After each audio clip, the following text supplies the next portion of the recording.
إلهي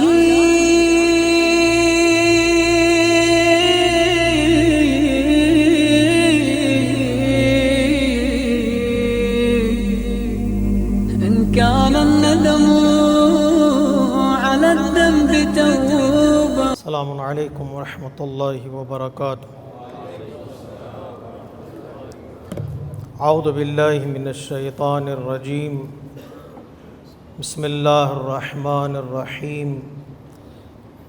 الحمد لله الذي كان موجودا قبل حدوث الأشياء ويبقى بعد فناء الأشياء.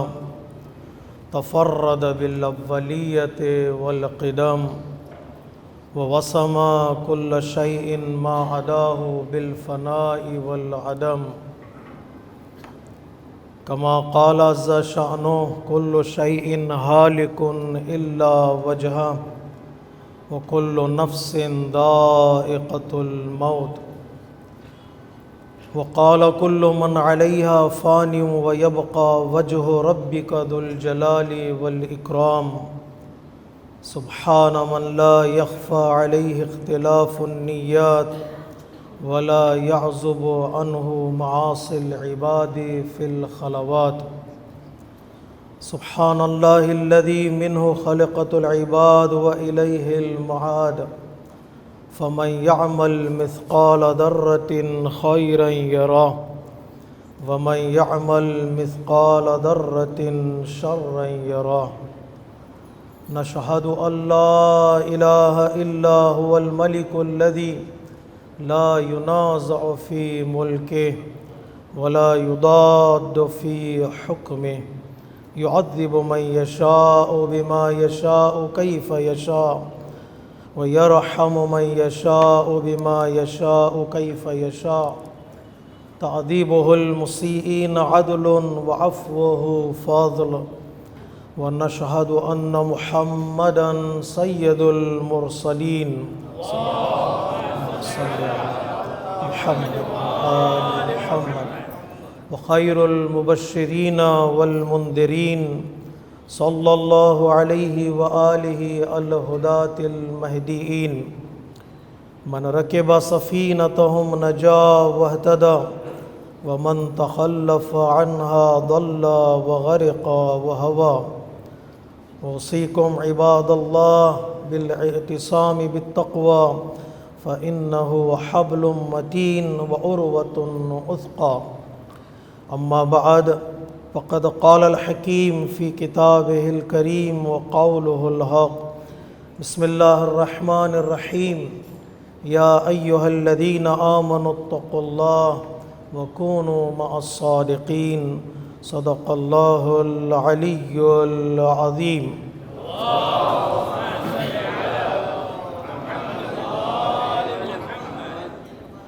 عزیزان محترم، خطبہ اول کی ابتدا میں اپنے نفس کے ساتھ ساتھ آپ تمامی حضرات کو تقوی الہی کی دعوت دیتا ہوں۔ آنے والا مہینہ ماہ ذی قعدۃ الحرام برکتوں اور رحمتوں والا مہینہ ہے۔ اس کی پہلی تاریخ میں مشہور روایت کے مطابق معصومہ قوم سلام اللہ علیہا کی ولادت کی تاریخ ہے، اور 11 ذی قعدۃ الحرام ہمارے اور آپ کے 8ویں امام علی الرضا علیہ الصلاۃ والسلام کی ولادت کی تاریخ ہے۔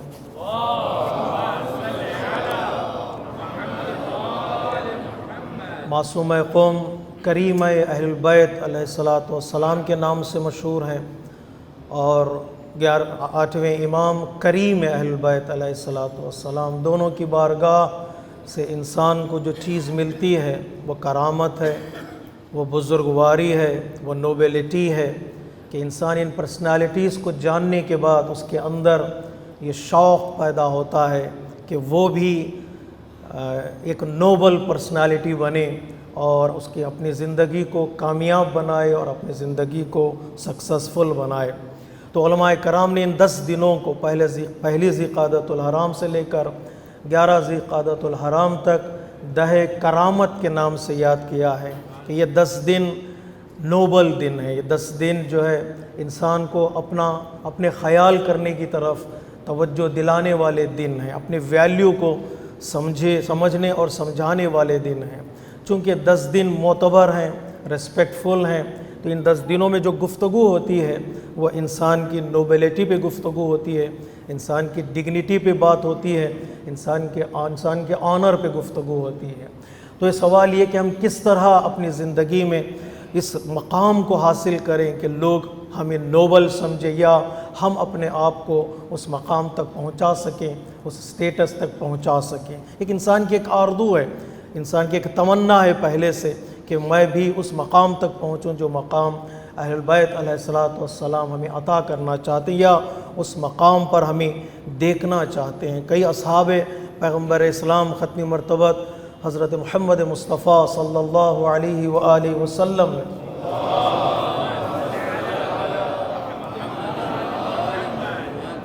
پیغمبر اسلام سے سوال کیا، یا رسول اللہ من اکرم الناس، سب سے بہتر انسان، سب سے شریف انسان، سب سے عزت والا انسان، سب سے بڑا نوبل انسان کون ہے؟ تو پیغمبر اسلام نے کئی روایتوں میں کئی نمونے لوگوں کے سامنے پیش کیے کہ یہ لوگ در حقیقت نوبل لوگ ہیں، یہ لوگ در حقیقت آنریبل اور ریسپیکٹفل لوگ ہیں۔ کبھی پیغمبر اسلام نے فرمایا جو ایک راستہ ہے ہمارے لیے اس مقام تک پہنچنے کا، وہ تقویٰ ہے۔ پیغمبر اسلام نے فرمایا جو پرہیزگار ہوتا ہے، جو متقی ہوتا ہے، ان اکرمکم عند اللہ اتقاکم، اللہ کی نگاہوں میں سب سے عزیز انسان، سب سے عزت والا انسان وہ ہے جو اللہ کے احکام کی پابندی کرتا ہے اور اپنے دامن کو گناہوں سے خطاؤں سے بچانے میں کامیاب ہوتا ہے، وہ اللہ کی نگاہوں میں ریسپیکٹفل ہے، وہ اللہ کی نگاہ میں کریم ہے۔ اصحاب نے پلٹ کر پوچھا یا رسول اللہ ہمارا یہ مقصد نہیں تھا، کچھ اور بتائیے، ہمارا کچھ اور ارادہ ہے۔ من اکرم الناس، بہترین انسان، عزت والا انسان کون ہے؟ تو شاید پیغمبر اسلام نے ان کے ذہنوں کو پڑھا، شاید یہ پوچھنا چاہتے خاندانی اعتبار سے، شجرے کے اعتبار سے، فیملی ٹری کے اعتبار سے، اجداد اور اینسسٹرز کے اعتبار سے کریم انسان کون ہوتا ہے؟ کبھی کبھار اللہ تبارک و تعالیٰ نے کچھ لوگوں کو یہ عنایتیں بھی کی ہیں کہ وہ نہ تنہا ان کا کیریکٹر، ان کا کردار عزت والا کردار، نوبل کیریکٹر تھا، بلکہ ان کو اللہ نے ایسا خاندان بھی دیا جو نوبل خاندان تھا، تو واقعاً ذکر کرنے کے قابل ہے۔ تو کہتے ہیں پیغمبر اسلام نے فرمایا حضرت یوسف کو یاد کرو کہ حضرت یوسف نبی ہیں، آپ کے بابا نبی حضرت یعقوب، ان کے بابا نبی حضرت اسحاق، ان کے بابا نبی حضرت ابراہیم علیہ السلام ہے۔ یہ سلسلہ جو انبیاء کا حضرت یوسف تک پہنچا ہے، یہ نوبل فیملی ہے۔ یہ اگر دیکھنا ہی چاہتے تو ان کو دیکھو۔ پھر اصحاب پیغمبر اسلام نے کہا یا رسول اللہ ہم یہ بھی نہیں چاہتے، کچھ اور ارادہ ہے ان کا سوال کرنے والوں کا۔ تو پیغمبر اسلام نے کہا کہ نوبل لوگ در حقیقت جو عزت والے لوگ ہیں، جو جاہلیت میں رہے، کچھ جاہلیت میں بھی، اسلام سے پہلے بھی کچھ لوگ عزت والے رہے، کمیونٹی میں، سماج میں کچھ لوگ ایسے ہوتے ہیں اپنے دامن کو، اپنی پرسنالٹی کو بچانے میں کامیاب ہو جاتے ہیں۔ ان کے لیے کوئی فرق نہیں پڑتا کہ وہ مسلمان معاشرے میں ہے یا کچھ نان مسلم معاشرے میں ہیں، جن کو اپنی عزت کا خیال ہوتا ہے وہ اپنی عزت کو پروٹیکٹ کرنے میں کامیاب ہو جاتے ہیں۔ ان کے لیے سب سے بڑی چیز ان کی عزت اور ان کا آنر ہوتا ہے۔ وہ اپنے آپ کو بیچتے نہیں، وہ اپنے آپ کو پستی کی طرف نہیں لے جاتے، وہ اپنے آپ کو ذلیل نہیں کرتے۔ پیغمبر اسلام نے کہا وہ لوگ بھی اسلام کے بعد معتبر سمجھے جائیں گے، سٹیٹس والے سمجھے جائیں گے، نوبل سمجھے جائیں گے اگر وہ اسلام قبول کر کے اسلام کو سمجھنے لگیں، اگر وہ سمجھدار ہو جائیں، اپنے ذہن کو، اپنے عقل کو استعمال کریں۔ تفکر فقہ کا لفظ پیغمبر اسلام نے استعمال کیا اس حدیث میں، اذا فقہوا، بعد اسلام قبول کرنے کے بعد اگر وہ اپنے ذہن کو استعمال کریں، سمجھ میں آ جائے ان کو نفع کیا ہے، نقصان کیا ہے، اگر ان کی سمجھ میں آ جائے حق کیا ہے، باطل کیا، اگر ان کی سمجھ میں آ جائے نور کیا ہے، ظلمت کیا ہے، یہ لوگ نوبل لوگ ہیں پیغمبر اسلام کی نگاہ میں۔ تو پیغمبر اسلام نے فرمایا جو پہلی چیز، جو راستہ ہے ہمارے لیے کہ ہم بھی اگر نوبل بننا چاہیں، اچھی پرسنالٹی اپنی بنانا چاہیں، اپنی پرسنالٹی کو ڈیولپ کرنا چاہیں، پہلا اور معتبر اور بہترین راستہ ان اکرمکم عند اللہ اتقاکم، جس کے ذیل میں مولا کائنات نہج البلاغہ میں فرماتے ہیں اگر تم غلط راستے کی طرف جاؤ گے، غلط ڈائریکشن کی طرف جاؤ گے، ممکن ہے کہ وہ راستہ تمہیں فائدہ پہنچائے گا، فائدہ لینے کے بعد اس کو حساب کرو، اس کو اسسمنٹ میں لے آؤ۔ کیا حساب کرو؟ دیکھو تم نے دیا کیا ہے، تم نے لیا کیا ہے۔ کہیں عزت دے کر پیسہ تو نہیں کمایا، کہیں اپنے آنر گنوا کر تم نے مقام تو حاصل نہیں کیا، کہ ایسا نہ ہو کہ تم نے اپنی ریسپیکٹ کھو کر تم نے سٹیٹس پایا ہے۔ اگر یہ حاصل کیا تو سمجھو تم نے کچھ بھی حاصل نہیں کیا ہے، تم نے کچھ بھی حاصل نہیں کیا۔ در حقیقت تقویٰ ہے جو انسان کو اس مقام تک پہنچاتا ہے۔ تو مولا کائنات نہج البلاغہ میں اور کئی اہل بیت علیہ الصلوۃ والسلام کی ہمارے پاس روایتیں ہیں اور آیتوں میں اللہ تبارک و تعالیٰ نے اشارہ کیا ہے کہ کرامت اور بزرگواری، نوبلٹی کو ہم کہاں سے حاصل کریں۔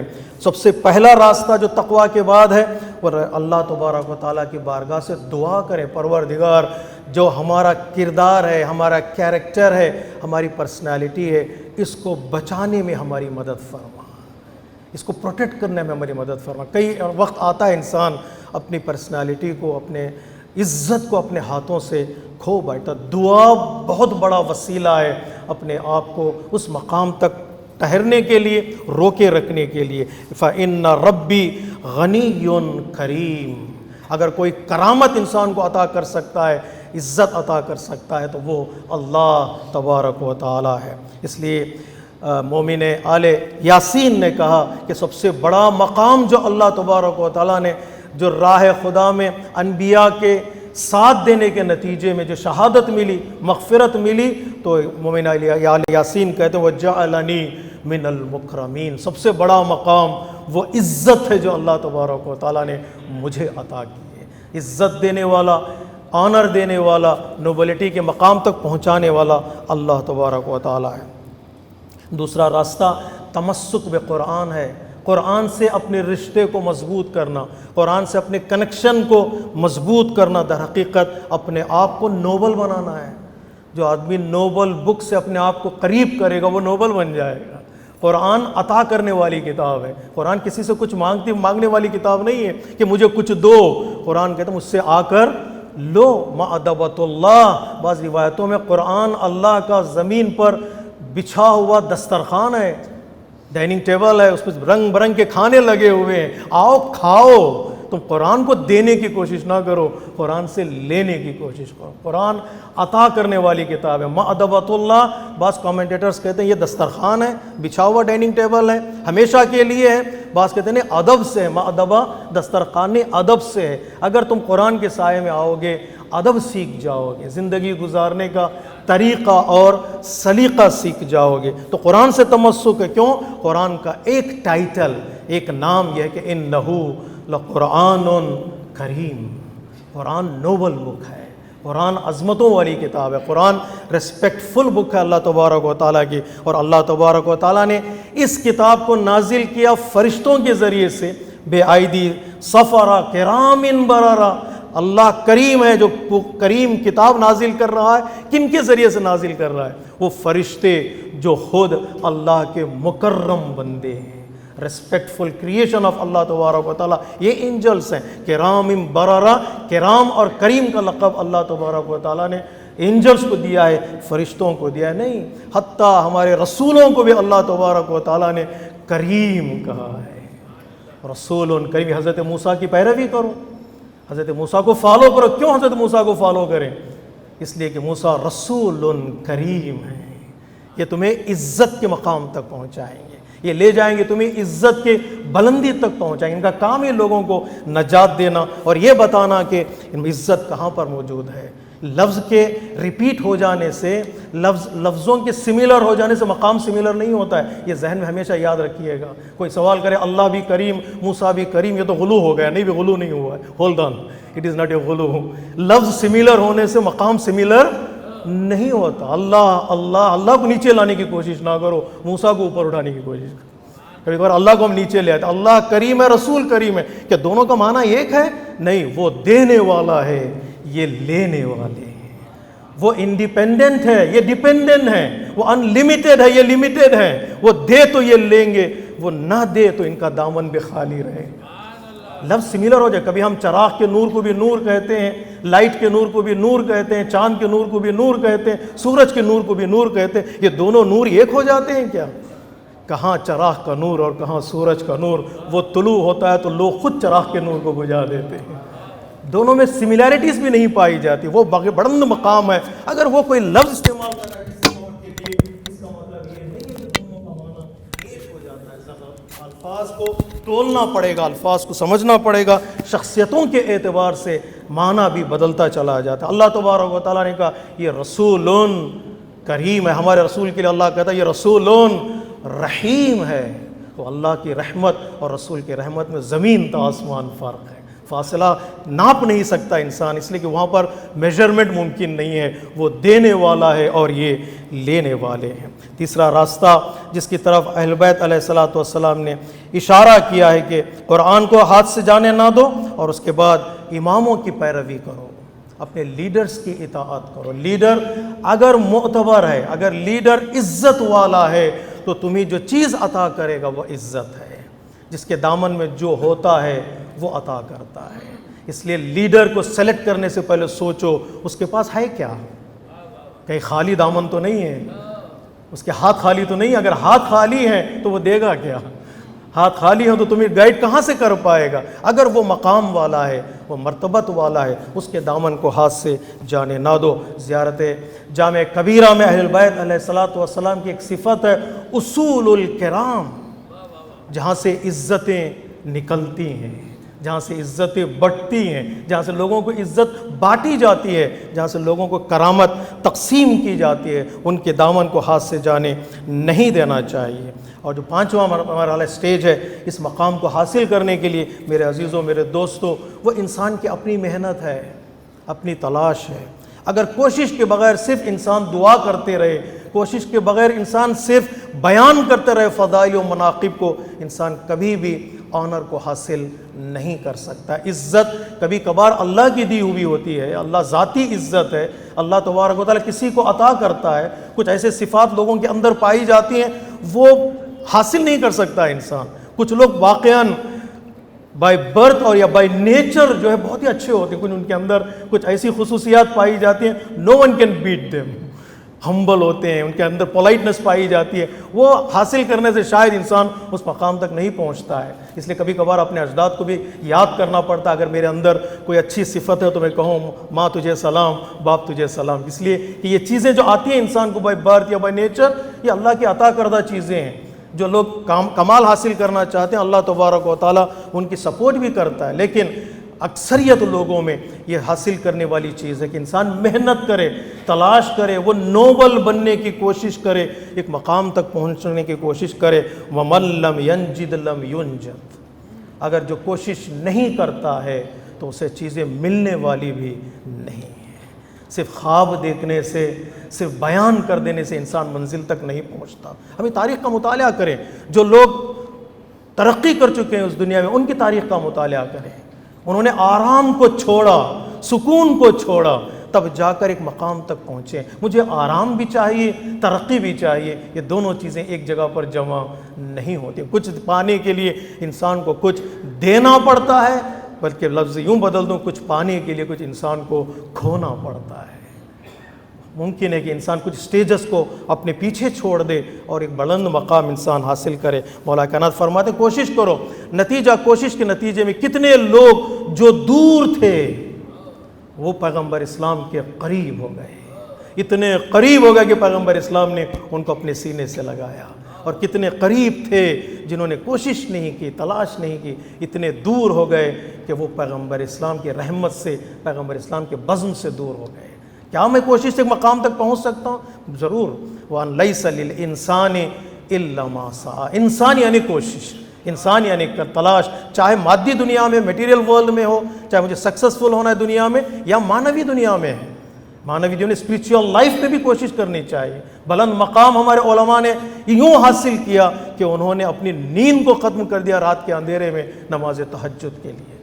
اگر انسان اپنی نیند بھی نہ چھوڑے اور کہے کہ مجھے وہ مقام بلند مقام چاہیے، اللہ تبارک و تعالیٰ وہ بلند مقام اس انسان کو عطا نہیں کرے گا۔ قیامہ باللیل، جو لوگ رات میں کھڑے ہوتے ہیں اللہ تبارک و تعالیٰ کہتا ہے ہم ان کو بلند مقام عطا کریں گے۔ اور آخری چیز جس کے ذریعے سے ہم اپنے مقام تک پہنچ سکتے ہیں، اس نوبلٹی تک پہنچ سکتے ہیں جس میں روایتوں میں اشارہ کیا گیا ہے، وہ اپنی قیمت کو جاننا اور اپنے سٹیٹس کو پہچاننا ہے، اپنی ویلیو کو پہچاننا ہے۔ مولا کائنات فرماتے ہیں جنت سے کم پر اپنے آپ کو نہ بیچو۔ جسے پتہ چل جاتا میں کون ہوں اور میرا رشتہ کن لوگوں سے ہے، میں کون ہوں، میرا خاندان کیسا ہے اور میری رسپانسبلٹی کیا ہے، تو میرا بیہیویئر، میرا کیریکٹر بدل جاتا ہے۔ کبھی کبھار انسان بھول جاتا ہے وہ کون ہے۔ بعض روایتوں میں جب انسان گناہ کب کرتا ہے، انسان گناہ کب کرتا ہے، انسان کسی کو گالی کب دیتا ہے، تھوڑی دیر کے لیے وہ بھول جاتا ہے کہ وہ اللہ کا بندہ ہے، تھوڑی دیر کے لیے وہ بھول جاتا ہے وہ اللہ کے سامنے کھڑا ہے۔ جب بھول جاتا ہے تو فوراً گناہ کرتا ہے۔ ہاں اگر مومن ہے، جب اللہ یاد آتا ہے تو فوراً ریپینٹ کرتا ہے، فوراً استغفار کرتا ہے، پچھتاتا ہے کہ یہ میں نے کیا کر دیا۔ لیکن اگر تھوڑی دیر بھول جائے آدمی تو گناہ کر جاتا ہے۔ اس لیے انسان کو ہمیشہ آگاہ رہنا ہے۔ ذکر پروردگار کا فائدہ ہی یہی ہے کہ یہ ذکر انسان کو بیدار رکھتا ہے، جگائے رکھتا ہے، اسے یاد دلاتا ہے تو سرونٹ آف اللہ ہے، تو اللہ کا بندہ ہے۔ جس دن اللہ کا بندہ انسان بن جائے، یاد آ جائے، وہ انسان اپنے مقام کو بلند رکھنے میں کامیاب ہو جاتا ہے۔ زلیخا نے تو دیکھ کر یہی کہا تھا حضرت یوسف کو، جو کل غلام بن کر آیا تھا، سرونٹ بن کر آیا تھا، وہ کنگ بن گیا، اور جو دربار میں کوئین تھی، سارے فیسلٹیز اس کے لیے فراہم تھے، وہ سڑکوں پر آ گئی۔ تو اس کا جملہ یہی ہے کہ اللہ کی اطاعت نے غلاموں کو بادشاہ بنا دیا، اللہ کی اطاعت نے، اللہ کی عبادت نے، جو غلام بن کے سرونٹ بن کے آئے تو وہ کنگ بن گئے۔ ہاں اللہ کی مخالفت نے، گناہوں نے یہ کوئین کو سڑک پر لا کر کھڑا کر دیا۔ اللہ کی لاٹھی میں آواز نہیں ہوتی ہے، اللہ امتحان لیتا ہے، اللہ ٹیسٹ لیتا ہے، لیکن اللہ اگر کسی کو ایکسپوز کرنا چاہے تو اللہ کے خلاف کوئی کھڑا نہیں ہو سکتا۔ اس لیے مولا کائنات نے فرمایا اپنے آپ کو پہچانو، دیکھو پستی کی طرف نہ لے جانا، تم بلندی کے لیے پیدا کیے گئے ہو، دیکھو گرنے کی طرف مت لے جانا، تم آگے بڑھنے کے لیے پیدا کیے گئے ہو۔ تمہارے لیے جو سامنے گول ہے، ڈیسٹینیشن ہے، وہ اعلیٰ علیین کا ڈیسٹینیشن ہے، اسفل السافلین کا ڈیسٹینیشن نہیں ہے۔ یقین مانیے اللہ کے راستے پر چلنے کا نتیجہ وہ نوبلٹی ہے۔ انسان کو جو پرسنالٹی عطا ہوگی وہ نوبل پرسنالٹی ہے، انسان کامیاب اور سکسیسفل زندگی گزارنے میں اس دنیا اور آخرت میں یقیناً کامیاب ہوگا۔ اللہ تبارک و تعالی ہم سب کو توفیق دے کہ ہم اہل بیت علیہ الصلاۃ والسلام کے روایتوں کے سائے میں اپنی شخصیت اور اپنی پرسنالٹی کا خیال کر سکیں۔ ان احسن الحدیث و ابلغ الموعظہ کتاب اللہ، بسم اللہ الرحمن الرحیم، والعصر ان الانسان لفی خسر الا الذین آمنوا وعملوا الصالحات وتواصوا بالحق وتواصوا بالصبر۔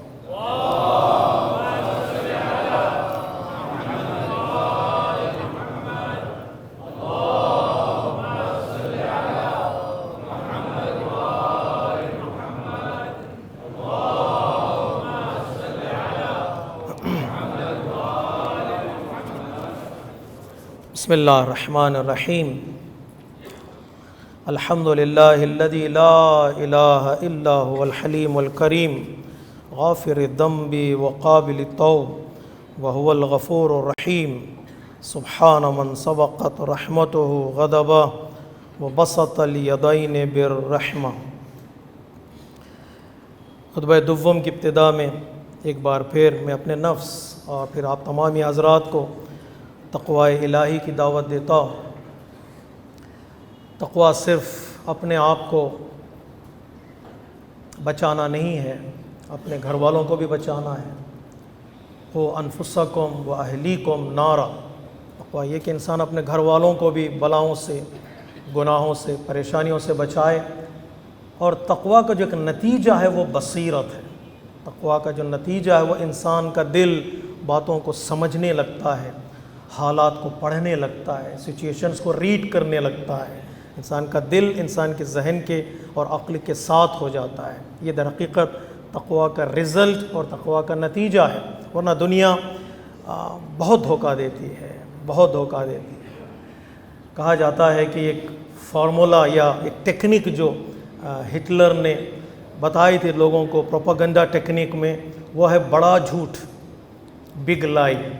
اتنا بڑا بولنا ہی ہے تو اتنا بڑا جھوٹ بولو کہ لوگ سمجھنے میں پریشانی ہو جائے، یہ کیسے ہو سکتا ہے کہ اتنا بڑا جھوٹ ہو جائے، ضرور اس میں کچھ نہ کچھ سچائی پائی جاتی ہے۔ اتنا بڑا جھوٹ آدمی بولتا ہے کہ آدمی پریشان ہو جاتا ہے، اس آدمی سے اتنا بڑا جھوٹ یہ ہو ہی نہیں سکتا، اتنا بڑا بول دو کہ لوگ ناپ نہ سکیں، میجرمنٹ نہ کر سکیں۔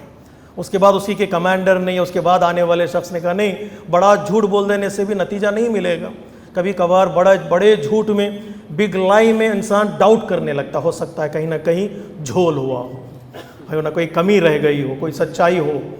اس کے بعد اس نے کہا نہیں، چھوٹا جھوٹ ہی کیوں نہ ہو، اس کو اتنا ریپیٹ کرو، اس اتنا چینلائز کرو، لوگوں کے چینلز کے ذریعے سے، ایپس کے ذریعے سے، سوشل میڈیا کے ذریعے سے، نیوز چینلز کے ذریعے سے، بریکنگ نیوز کے طور پر اس چھوٹے ہی جھوٹ کو اتنا دہراؤ کہ لوگ سمجھنے لگیں کہ ضرور اس میں کوئی سچائی ہے، ضرور اس کے پیچھے کوئی نہ کوئی سچ ہے، تو دہرایا۔ اتنے لوگ مل کر تو جھوٹ نہیں بول سکتے نا، اتنے لوگ مل کر تو جھوٹ نہیں بول سکتے، ضرور کچھ نہ کچھ اس میں سچائی پائی جاتی۔ اس نے کہا نہیں، ریپیٹیشن میں بہت اثر ہوتا ہے، اسی جھوٹ کو دہرایا جاتا ہے۔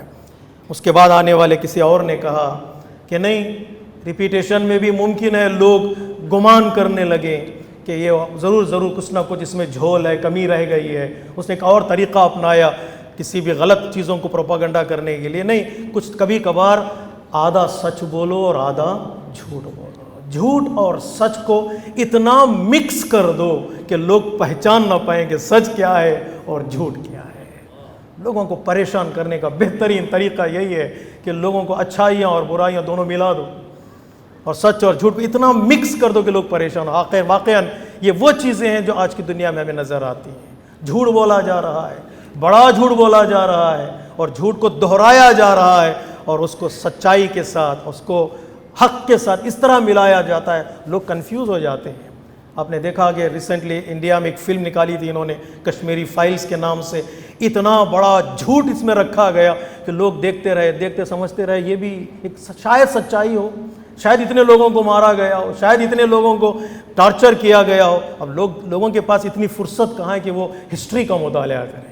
لوگ جو دیکھتے ہیں ان کے سامنے جو اسکرین ڈسپلے کی جاتی ہے اسی کو وہ بلیو کرتے، اتنا جھوٹ بولا گیا، لوگوں کے درمیان دو گروپ بن گئے، کچھ لوگ کہتے ہیں ہاں یہ تو سچ ہو سکتا ہے، اور اس کے بعد پھر ایک فلم نکالی گئی۔ اب دیکھا گیا ریسنٹلی انڈیا میں ایک اور فلم نکالی ہے، فلموں کا اتنا بالی ووڈ میں یا ہالی ووڈ میں اتنی سٹوریز کی کمی آ گئی ہے کہ اب سٹوریز کو بنانا پڑتا ہے اور جھوٹی سٹوریز کو لایا جاتا ہے۔ دا کیرلا سٹوری میں مسلمانوں کو بدنام کرنے کے لیے ایک ایسی سٹوری تیار کی گئی جس کی کوئی بیس ہی نہیں ہے، انڈیا کا ISI سے کوئی تعلق ہی نہیں ہے، انڈین مسلمز کا کوئی کنیکشن نہیں ہے، وہاں پر جا کر ایک ایسی سٹوری تیار کی گئی، وہ سٹوری کو پھیلایا جا رہا ہے، اور اتنا اس کو بڑا کیا گیا کہ بعض پارٹی والوں نے اس سٹوری ہی کو الیکشن کا مدعا بنا لیا۔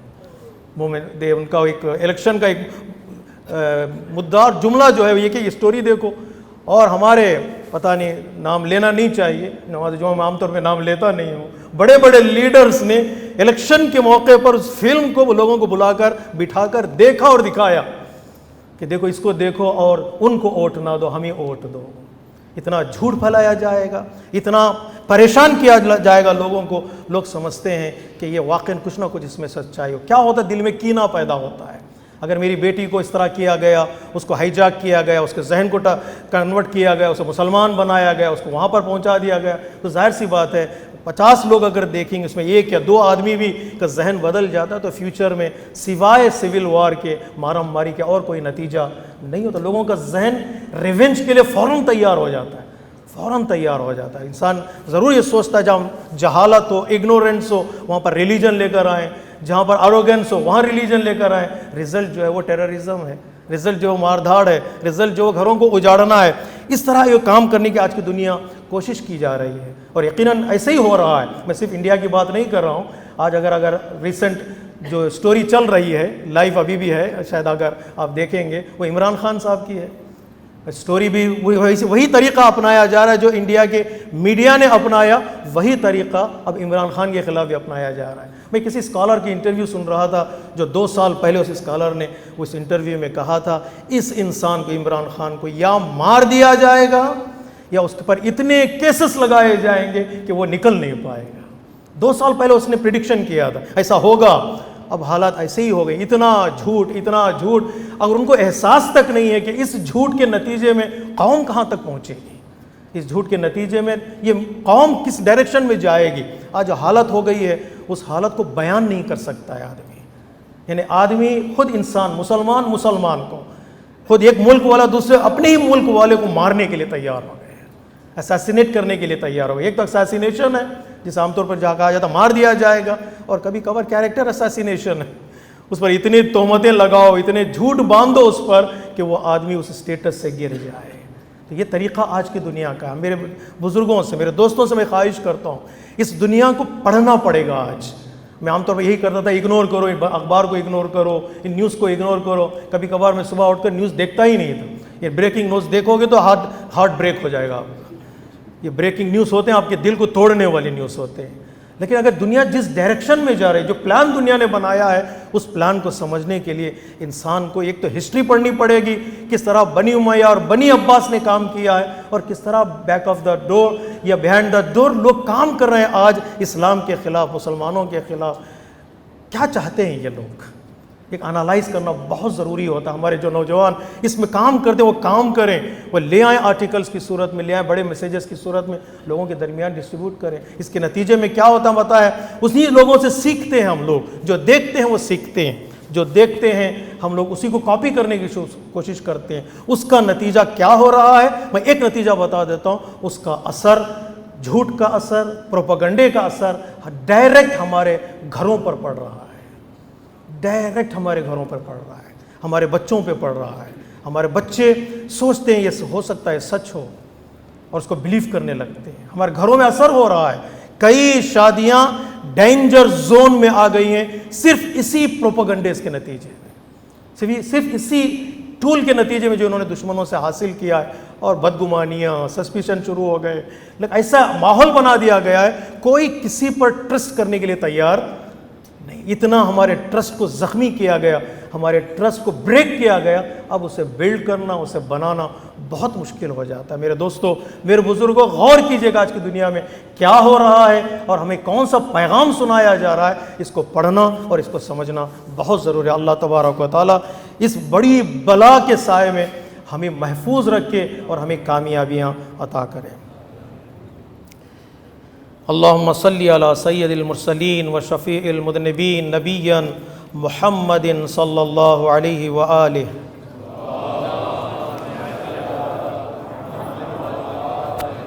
وعلی امام المسلمین وقائد الغر المحجلین امیر المؤمنین علی ابن ابی طالب وعلى سيدة نساء العالمين وبضعة خاتم النبيين سيدتنا فاطمة بنت رسول الله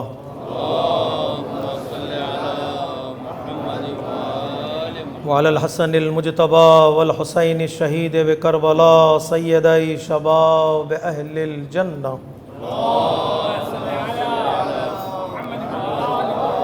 وعلى علي بن الحسين ومحمد بن علي وجعفر ابن محمد وموسى ابن جعفر وعلي ابن موسى ومحمد ابن علي وعلي ابن محمد والحسن ابن علي عليهم الصلوات والسلام اللهم صل على مولانا صاحب الزمان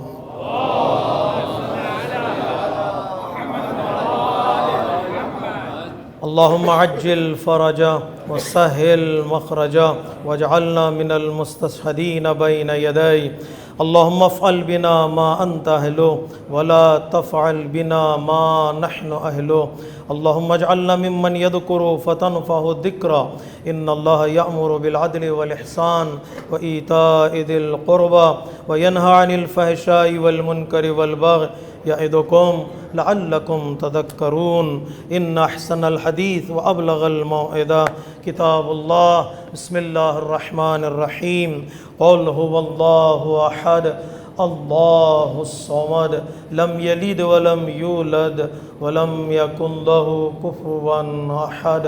صدق اللہ العلی العظیم۔ والسلام علیکم ورحمۃ اللہ وبرکاتہ۔